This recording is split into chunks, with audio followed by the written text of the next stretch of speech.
Samskriti University for excellence in life. BTech Agri BSc lateral entry. So rappers boom నడిచింది ఒకప్పుడు.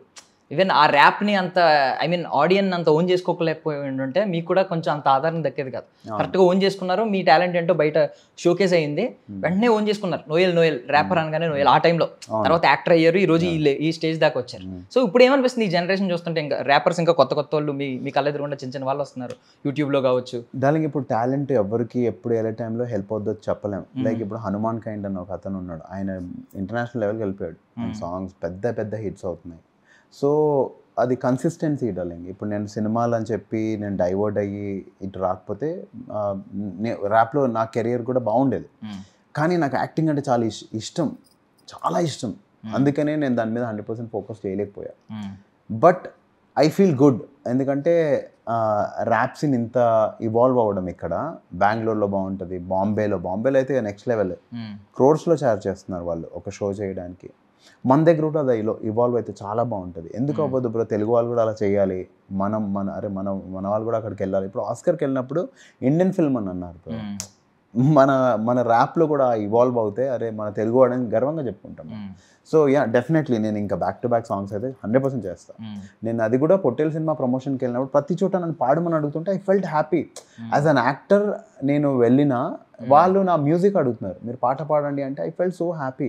అరే నేను ఎందుకు చేయలేదు ఇన్ని రోజులు అని నాకు కొంచెం బాధ కూడా అనిపించింది. ఇమ్మీడియట్గా వచ్చి నా ఓన్ ఖర్చులతో నేను సాంగ్ చేసి రిలీజ్ చేయడం జరిగింది. సో అప్పటి నుంచి I'm concentrating bro, I want to get back to music as much as I want to do good roles. అది. సో బేసికల్లీ మీరు డైలీ రొటీన్ పడుకునేటప్పుడు ఈ మ్యూజిక్ ఏమన్నా అనుబంధం ఉంటుందా? మ్యూజిక్ని పెన వేసుకుని పడుకుంటూ ఉంటారు అంటే వింటూనే నిద్ర పడుతుంది కొంతమందికి, లేచిన వెంటనే ఖచ్చితంగా ఒక ర్యాప్, ఒక సాంగ్, ఒక మ్యూజిక్ వినాలి, ఇలాంటి మూడ్ ఉంటుంది కదా చాలా మంది. అవును, డార్లింగ్ నాకు ఇష్టం. ఏమి వింటారు ఎక్కువగా? మీరు చేసిన మీ కంపోజిషన్ లోంచి వచ్చిన వాటిలో ఎక్కువగా విన్నది ఏంటి?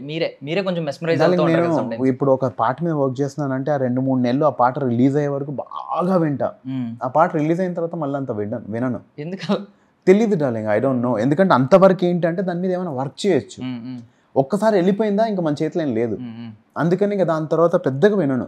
నాకు ఎప్పుడన్నా మూడ్ వస్తే నా అన్ని సాంగ్స్ ప్లేలిస్ట్ ఉంటుంది, ఒకసారి పెట్టుకొని వింటా, మనం ఎలా చేసాము ఏంటి ఏమేమి చేసాము అని చెప్పి వింటాను తప్ప ఐ కీప్ అ ట్రాక్. మొన్న F1లో OSTs చాలా బాగున్నాయి, ఇప్పుడు రెగ్యులర్ అవి వింటున్నా ఎక్కువ. సో తమిళ్లో క్రేజీ ర్యాప్స్ ఉంటాయి, సో హిప్ హాప్ అని కొట్టి తమిళ్, తెలుగు, హిందీ అలా వింటూ ఉంటా. అది. సో నా సాంగ్స్ అంటే ఇష్టం బ్రో, నాకు నా సాంగ్స్ అంటే చాలా ఇష్టం. నా ఇష్టం కాబట్టి రిలీజ్ చేస్తాను, లేదంటే అలా ఉండేవి. బట్ అంత రిలీజ్ అయ్యాక చెప్తున్నా కదా, ఫ్రీక్వెన్సీ తగ్గిపోతుంది. ఒక్కోసారి అయితే సాంగ్ ఇంకా రేపు రిలీజ్ అవుతుందంటే 10 times 20 times 30 times విని ఇంకేమైనా చేయొచ్చా అని ఆలోచిస్తూ ఉంటా. ఒకసారి రిలీజ్ అయిందా ఓకే. అది ఇప్పుడు ఈ ప్రమోషన్స్లో కావచ్చు, లేదంటే ఎక్కడైనా ఈ మీడియా ముందు కావచ్చు, ఎవరైనా ముందు కావచ్చు, ఎక్కువగా పాడిన ర్యాప్ ఏంటండి? అతిలి సతి ర్యాపే, ఎక్కడికి వెళ్ళినా ఒకసారి బాబోయ్ మళ్ళీ. Okay, rip it on now, break it down now, making the money to fake now, come on, sing it on now, break it down now, making the money to fake now, come on, atili satay, atili satay, bad the beat, ripping the heat, the head, the sweat, the make you go crazy, he's mad, he's bad, he's making noise now, come on, atili satay. So super. So basically ఈ rap అనే పదం తెలియకముందే మీకు ఎవరండి ఈ rap అనే పదాన్ని పరిచయం చేసింది? బ్రో ఇప్పుడు నాకు ప్రభుదేవ గారు అంటే చాలా ఇష్టం బ్రో, ఆయన మూవీస్ అన్నీ చూసేవాడిని. సో ప్రేమికుడు, బేసిక్గా డాన్స్ అంటే ఇష్టం, సో అన్నీ ఫాలో అయ్యేవాడిని. లవ్ బర్డ్స్ అనే మూవీలో నో ప్రాబ్లం అనే full fledged English rap song వచ్చింది. Safisa Golomela Sonomana check back, no chat, which you come comfy chat. In Madras of it, make the Saba the bomb on Pachi, one at for ever chance. And Aridendra Babu rap as a dripping goosebumps వచ్చాయి నాకు ఆ cinema చూసినప్పుడు. I was so excited. అక్కడి నుంచి I started అసలు ఏంటి rap ఏంటి. అప్పుడు DD2 ఒకటే ఛానల్, అందులోనే ఇంగ్లీష్ సాంగ్స్ వచ్చేవి, DD1లో వచ్చేవి కాదు. అది కూడా దాని తర్వాత MTV, ఒక 1 hour మాత్రమే ఇంగ్లీష్ సాంగ్స్ వచ్చేవి. అలా ఐ స్టార్టెడ్ ఫాలోయింగ్, చాలా ఇంట్రెస్ట్ పెరిగింది. సో ఒక రకంగా రెహమాన్ గారు has influenced me for that rap. Rahman గారు ఇన్ఫ్లుయెన్స్ చేస్తే Keeravani sir made me a rapper. ఆ ఇన్ఫ్లుయెన్స్ లేకపోతే నేను అతిలి సతి పాడేవాడిని కాదు. అప్పుడు ఆ ఇంట్రెస్ట్ క్రియేట్ అయ్యి ఐ స్టార్టెడ్ రైటింగ్. అది డార్లింగ్. ఈ గ్రౌండెడ్ నేచర్ ఉంది కదా మీకు, ఎప్పటి నుంచో ఉంది. సెట్స్లో కావచ్చు, ఎవరినైనా చిన్న చిన్న వాళ్ళని కూడా పలకరిస్తూ ఉంటారు. సో ఇది ఎక్కడి నుంచి వచ్చిందంటే, మీరు ఎర్లీ డేస్లో, మీరు చిన్నతనంలో ఫాదర్ మదర్ కూడా ఫైనాన్షియల్గా కొంచెం స్ట్రగుల్స్, ఇవన్నిటి నుంచి వచ్చిందా? డార్లింగ్ ఇప్పుడు మా మమ్మీ మేము చిన్నగా ఉన్నప్పుడు 100 రూపీస్కి ఒక ఇంట్లో సర్వెంట్లా వర్క్ చేసేవాళ్ళు బ్రో.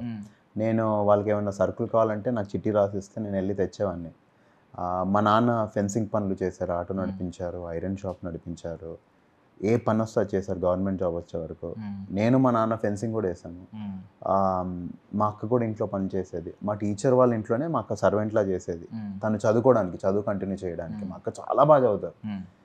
ఫస్ట్ మా నాన్న మధ్యలో ఫైనాన్షియల్ స్టేటస్ బాగాలేక చదువు మానిపించేద్దామంటే, ఎందుకు మానిపిస్తావు అది ఇదనని ఇంకా తనకు తానే సపోర్ట్ చేసుకుని. అండ్ నాకు అర్థమైంది ఏంటంటే డార్లింగ్, మనందరం ఒక పని గురించే వచ్చాం బ్రో భూమి మీదకి. అందరం ఒక పని మీద వచ్చాం. దేవుడి దయ వల్ల పొజిషన్స్ అటు ఇటుగా కొంచెం మారిండొచ్చు, కానీ మనిషి మారలేక. సో హాయ్ హలో అని పేరు పెట్టి పలకరించి వెళ్ళిపోవడంలో మనం మళ్ళీ కలుస్తాం లేదో తెలియదు దర్శన్. నేను నీతో ఉండే 5 నిమిషాలు 10 నిమిషాల్లో నేను బాగుంటే నాకు ఏం పోద్ది సొమ్ము, ఏమైనా అరిగిపోతానా నేను? నా బ్యాంక్లో డబ్బులు పోతాయా నీతో మాట్లాడినంతసేపులో? So that's what I think. And నా స్వార్థం ఏంటంటే నా చుట్టుముట్టు ఉన్న వాళ్ళు హ్యాపీగా ఉంటే నా వర్క్ బాగా అవుతుంది అని నేను చాలా బిలీవ్ చేస్తాను. నా చుట్టుముట్టు ఉన్న వాళ్ళతో నేను బాగా మాట్లాడుకున్నాను, హాయ్ హలో చెప్పానంటే అందరూ అరే మన అనే ఫీలింగ్ వస్తుంది చూడు.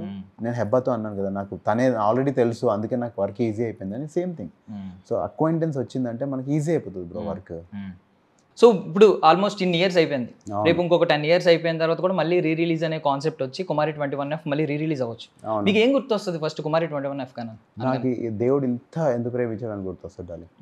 ఎందుకు అంటే దేవి గారు మ్యూజిక్, సుకుమార్ గారు ఫస్ట్ టైం ఆయన అంత పెద్ద డైరెక్టర్ అయినా సినిమా ప్రొడ్యూస్ చేస్తున్నారు. దాని తర్వాత రత్నవేల్ గారు, నేను అంటే అంత పెద్ద డైరెక్టర్తో మ్యూజిక్ కెమెరామెన్తో నేను మళ్ళీ వర్క్ చేయగలుగుతానా లేదా నాకు తెలియదు. ఆ చిన్న వయసులో నాకు ఇచ్చిన అదృష్టం అది. సో రాజమౌళి గారితో వర్క్ చేశారు. ఇప్పుడు ఆయన లెవెల్ వేరు, పాన్ వరల్డ్ గేట్స్ ఓపెన్ చేశారు ఆల్మోస్ట్. ఆయన గురించి ఎవరైనా ఇండియాలో ఏ మేకర్ అయినా ఏ హీరో అయినా నీకు ఎవరు డ్రీమ్ ఎవరితో కొలాబరేట్ అవ్వాలనుకుంటే ఫస్ట్ ఆయన పేరే చెప్తున్నారు. సో అలాంటి ఆయనతో మీరు ఎర్లీ డేస్లో వర్క్ చేసేసారు. ఈగ సినిమా కూడా మీకు బయట స్ట్రీమ్ చేసినప్పుడు, బయట స్క్రీనింగ్ వేసినప్పుడు హాలీవుడ్లో అందరూ కూడా అరిచారు. స్క్రీనింగ్లో అంతా కూడా మీకు మంచి డేస్ అయితే దొరికింది. ఏంటి ఆయన మేకింగ్లో ఉన్న మ్యాజిక్ ఏంటో చెప్పగలరా మీరు? బికాస్ మీకు మెగాఫోన్ పెట్టుకుని ఆయన టీచ్ చేసి చెప్పి ఈ సీన్ ఇలా చేయి, ఈ సీన్ ఇలా చేయని చెప్పారు. ఎవరైనా ప్యాషన్ ఉంటే పైకి వస్తారు బ్రో. ఒక వర్క్ చేయాలి ఆయనకు ఆ వర్క్ మీద తప్ప ఇంకోటి ఫోకస్ ఉండదు. అడ్డమైన వాటి గురించి ఆలోచించరు, ఎవరినైనా కిందకి లాగుదామని అస్సలు ఆలోచించరు. సో అలాంటప్పుడు పైకి వస్తారు బ్రో లైఫ్లో. మీకు మ్యాజిక్ ఆయన మేకింగ్ లేదన్నా కొంచెం మ్యాజిక్. ఇప్పుడు డార్లింగ్ ఇప్పుడు ఈ సెట్ ఉంది, ఇవి ఇలా ఎలా పడితే అలా ఉన్నాయి, అలా ఆయనకి ఇష్టం ఉండదు. he'll make sure ఆయన చేసే 5 నిమిషాల వరకైనా he'll make sure he'll do it in the best way. That's what I saw. నాకున్న దాంట్లో నాకున్న చిన్న అంటే ఆయన చాలా పెద్ద మేధావి. నేను అర్థం చేసుకున్న దాంట్లో ఆయన దేంట్లో కాంప్రమైజ్ అవ్వకపోతేనే పైకి వస్తుంది లైఫ్లో, అంతే. సో ఈవెన్ ఏగా సినిమా చేసినప్పుడు నాని గారు కూడా స్టార్డమ్ లేదు అంత, బికాస్ ఆ రోల్ కూడా ఆల్మోస్ట్ ఒక 15 minutes ఆయనకు ఆల్రెడీ హిట్స్ ఉన్నాయి బ్రో. ఆయన సినిమాలు ఆయనకు ఉన్నాయి, స్టార్డమ్ లేదు. అంటే అది మనం అంటే మీ దృష్టిలో, నా దృష్టిలో అయితే ఆల్రెడీ స్టార్. అదే ఇప్పుడు ఆ 15 minutes రోల్ కాబట్టి ఈవెన్ పెద్ద పెద్ద స్టార్స్ కూడా ఆయన నాకు తెలిసి వినిపించలేదేమో మేబీ. ఆ నెరేషన్ 15 minutes ఉంటారు కదా, తర్వాత అంతా ఏగేమే ఉంటుంది సినిమా అంతా. నాన్నగారు చనిపోయిన తర్వాత. సో అప్పుడు మీకు ఏమన్నా అనిపించిందా? బికాజ్ ఇప్పుడు ఆయన ఒక స్టేట్మెంట్ పాస్ చేసి ఆ స్టేట్మెంట్ని ప్రూవ్ చేసుకుంటున్నారు. నేను మీకు దూరం నుంచి అదే ఒక ఇటుకలా కనిపిస్తున్నాను, నేను ఇటుక పేరుస్తున్నాను, దూరం నుంచి చూస్తే మీకు ఒక గోడ కనిపిస్తుంది ఒక రోజు, ఎవ్వడో బద్దలు కొట్టలేడు, ఏ బుల్డోజర్ బద్దలు కొట్టలేదు అని చెప్పి. నిజంగా ఈ రోజు అలాగే కనిపిస్తుంది. ఆయన ప్రొడక్షన్ హౌస్లు రెండు బ్యానర్స్ ఇవన్నీ చేసుకోవడం. మీకు ఆ రోజుల్లో ఏమనిపించింది ఆయన డెడికేషన్ గురించి, ఆయన యాక్టింగ్ లో? అంటే తెలిసిపోతుంది, మహానటి సావిత్రి గారికి సహజ నటి అని పేరు ఉంది, అంటే న్యాచురల్. అలాంటి పేరు ఆయనకి ఆడియన్స్ ఇచ్చారంటేనే మనం అర్థం చేసుకోవాలి ఆయన ఎంత ప్రేమించారు, ఎంత ఓన్ చేసుకున్నారని. అలా ఎవరిని ఓన్ చేసుకున్నా అంతే డార్లింగ్. ఇప్పుడు వాళ్ళు అంత బిరుదిచ్చారంటేనే ఈయన ఒక మనవాడు, మావాడు, న్యాచురల్, బాయ్ నెక్స్ట్ డోర్ అంటారు. అంటే మన అని యాక్సెప్ట్ చేశారు. సో మన అని యాక్సెప్ట్ చేస్తే జనాలు ఎక్కడికైనా తీసుకెళ్ళిపోతారు. అండ్ ఆయన అంటే హ్యాట్స్ ఆఫ్. ఇప్పుడు ప్రొడ్యూస్ కూడా చేస్తున్నారు కొత్త డైరెక్టర్స్, అండ్ అందరు కొత్త డైరెక్టర్స్ ఆయన వర్క్ చేసిన వాళ్ళందరూ. Amazing, very good to see that.